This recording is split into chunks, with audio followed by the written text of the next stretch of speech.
এবার নির্বাচন তো ভালোই হচ্ছে, চাটা খাওয়াচ্ছে সবাই, সব প্রার্থী। তা তোরা কিছু ভোট দিবেন না রে বাবু? আরে ভোট দিয়ে কি হবে, আমাদের কি লাভ, যেই আসুক।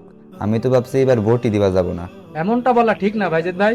ইসলামে ভোট দেওয়া শুধু নাগরিক অধিকার নয়, এটা একটা বড় আমানত এবং সাক্ষ্য দেওয়া। আমানত মানে? ভোট তো জাস্ট একটা কাগজ যা বক্সে ফেলা।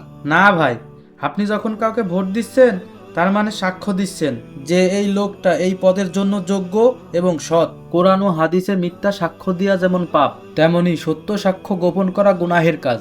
ভাই, যদি লোকগুলো খুঁজে না পাই? তখন আমাদের দেখতে হবে প্রার্থীদের মধ্যে কে তুলনামূলক বেশি ফরেজগার এবং মানুষের কল্যাণে কাজ করবে। আমরা যদি অলসতা করে ভোট না দেই, তবে অযোগ্য লোক ক্ষমতায় আসার সুযোগ পাবে। আর সেই অযোগ্য লোকের খারাপ কাজের দায়ভার আমাদেরই উপরই পড়বে। আমি তো এইভাবে চিন্তা করিনি।